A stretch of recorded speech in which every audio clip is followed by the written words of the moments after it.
नमस्कार, मैं हूं अनुज मिश्रा और आप देख रहे हैं SPN 9 न्यूज।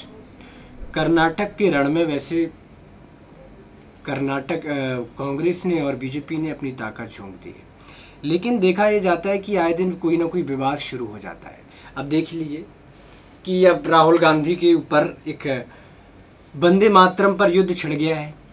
अब वंदे मातरम में क्या हुआ है कि बीजेपी ने कांग्रेस अध्यक्ष राहुल गांधी पर राष्ट्रगीत वंदे मातरम के अपमान का आरोप लगा दिया है। हालांकि कर्नाटक का चुनाव है, सियासी ज़मीन तैयार हो गई है, 12 मई को चुनाव होने जा रहे हैं, 15 मई को रिजल्ट आ जाएगा।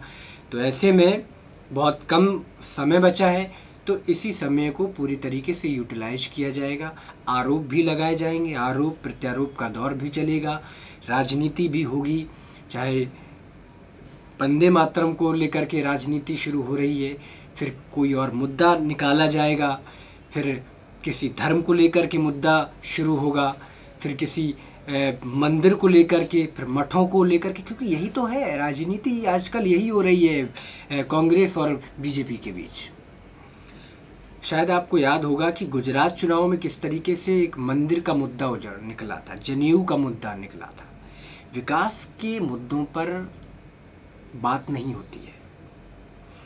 हिंदुस्तान में विकास के मुद्दों पर अगर राजनीतिक पार्टियां बात करने लगेंगी तो हिंदुस्तान का चेहरा एक ऐसे गुलाब की तरह खिल जाएगा जिसकी सुगंध पूरे विश्व में फैल जाएगी।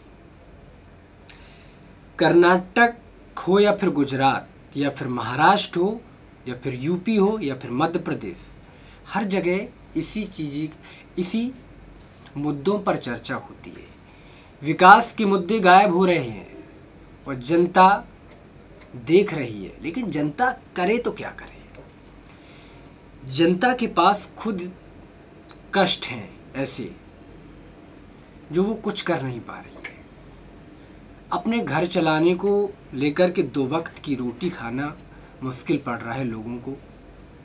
वो जनता राजनीति में इंटरफेयर करके क्या करेगा? ये तो उनके काम है, जिनके पास पैसे आ रहे हैं, आराम से बैठे हैं, राजनीति कर रहे हैं, और वही लोग राजनीति करते हैं।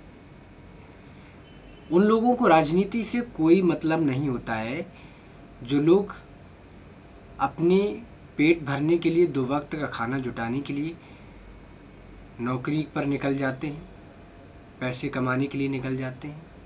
वही लोग, और राजनीति वही लोग करते हैं, और राजनीति में भी वही लोग आते हैं जिनके पास अथाह पैसा है, खर्च कर सकते हैं, और राजनीति में के दलदल में फंसते जाएंगे और अपनी चीज़ों को बेटर ढंग से करते जाएंगे, फिर जनता पर कुछ भी हो।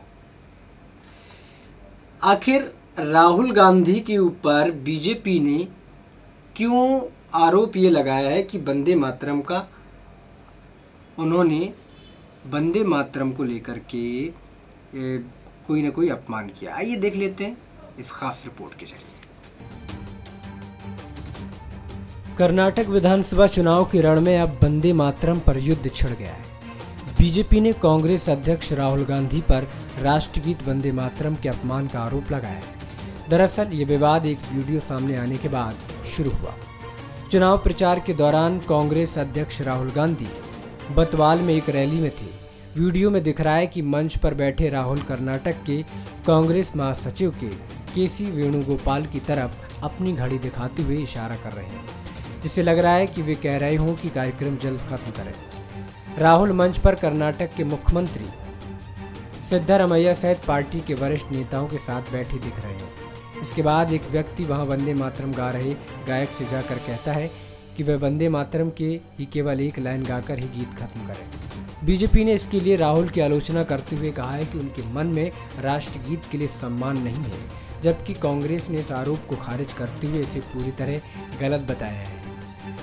कर्नाटक बीजेपी ने इस घटना को लेकर ट्वीट किया। कर्नाटक बीजेपी की तरफ से कहा गया कि 1937 में नेहरू ने जिन्ना को संतुष्ट करने के लिए वंदे मातरम का कुछ हिस्सा छोड़ दिया था। आज राहुल गांधी ने भी वैसे ही किया, जो राष्ट्रगीत के प्रति कांग्रेस का रवैया दिखता है।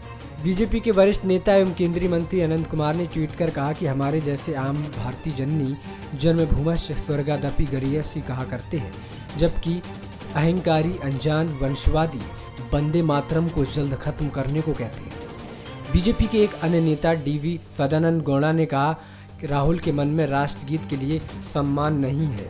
वहीं कांग्रेस ने इसे फर्जी वीडियो बताया। पूर्व केंद्रीय मंत्री एवं कांग्रेस नेता राजीव शुक्ला ने इस आरोप को पूरी तरीके से झूठा बताते हुए खारिज कर दिया और इसे फर्जी वीडियो बताया।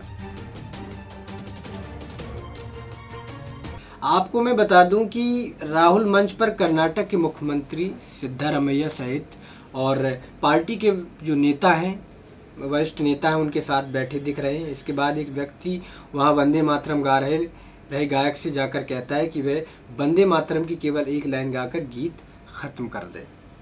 यानी कि बीजेपी ने इसके लिए राहुल की आलोचना करते हुए कहा कि उनके मन में राष्ट्रगीत के लिए सम्मान नहीं है, जबकि कांग्रेस ने इस आरोप को खारिज करते हुए उसे पूरी तरह गलत बताया है। जहां बीजेपी एक तरफ आरोप लगाती है, वहीं से जो उनके प्रवक्ता है तुरंत प्रतिक्रिया देंगे और उस आरोपों की जस्टिफिकेशन भी करेंगे कि किस तरीके से क्या हुआ था, क्या कारण था, आखिर क्यों नहीं हुआ, क्या ऐसी मुसीबत हो गई थी। बीजेपी ने भी ट्वीट किया, जो करते हैं।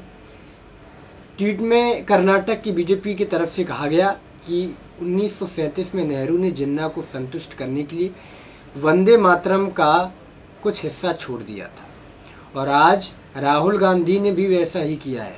राष्ट्रगीत के प्रति कांग्रेस का रवैया दिखाया है, यानी कि पूरी तरीके से ये देखा जा रहा है कि राष्ट्रगान का अपमान किया है आपने। बीजेपी के वरिष्ठ नेता एवं केंद्रीय मंत्री अनंत कुमार ने ट्वीट कहा है कि हमारे जैसे आम भारतीय जननी जन्मभूमश्च स्वर्गादपि गरीयसी कहा करते हैं, जबकि अहंकारी, अनजान, वंशवादी वंदे मातरम जल्द खत्म करने को कहते हैं। यानी कि आप भाषा देख लीजिए, बीजेपी की भाषा भी देख लीजिए। चुनाव के खातिर वोट बैंक हासिल करने के लिए किस तरीके की भाषा का इस्तेमाल किया जाता है। अहंकारी, अनजान, वंशवादी वंदे मातरम जल्द खत्म करने को कहते हैं। मतलब कि अहंकारी और अनजान, वंशवादी। हालांकि राजनीति में इस तरीके के शब्द चलते हैं, इस पर कोई गुरेज नहीं है। और बीजेपी के एक अन्य नेता डीवी सदानंद गौड़ा ने कहा कि राहुल के मन में राष्ट्रगीत के लिए सम्मान नहीं है। वहीं कांग्रेस ने इसे फर्जी वीडियो बताया है। पूर्व केंद्रीय मंत्री व कांग्रेस नेता राजीव शुक्ला ने इस आरोप को पूरी तरह से झूठा बताते हुए खारिज कर दिया है और इसे फर्जी वीडियो भी बताया है। यानी कि पूरी तरीके से आप देख सकते हैं कि किस तरीके की राजनीति हो रही है कर्नाटक के अंदर। ये कोई नया नहीं है, गुजरात में भी इस तरीके की जमकर की राजनीति अभी तो शुरू हुआ है सिलसिला। अभी इस 10 दिनों में देखो होता क्या क्या है, जहां कांग्रेस पार्टी अलग अलग मुद्दों पर बीजेपी को घेरने की कोशिश कर रही है, वहीं कांग्रेस अलग अलग मुद्दों पर घेरने के लिए बीजेपी को और बीजेपी कांग्रेस को घेरने की कोशिश में लगी हुई है। जाहिर सी बात है 2019 के चुनाव में सबको अपने आप की एक मजबूत दावेदारी पेश करनी है, तो उसको लेकर के कहीं ना कहीं उन्हें अपनी धरातल को यानी कि जड़ को मजबूत करना पड़ेगा। चाहे कर्नाटक हो, चाहे राजस्थान हो, चाहे मध्य प्रदेश हो, चाहे छत्तीसगढ़ हो, इन सभी जो ज़िले हैं, जो प्रदेश हैं, उनमें कहीं ना कहीं अपने आप को बहुत अच्छी तरीके से पेश करना पड़ेगा। राहुल गांधी को भी, अमित शाह को भी, कांग्रेस पार्टी, बीजेपी। यानी कि कर्नाटक का किले फतेह करने के लिए दोनों ने अपनी पूरी तरीके से ताकत पूरी तरीके से लगा दी है कि अब किसी भी तरीके से साम दाम दंड भेद अपना करके कर्नाटक का रण फतेह करना है।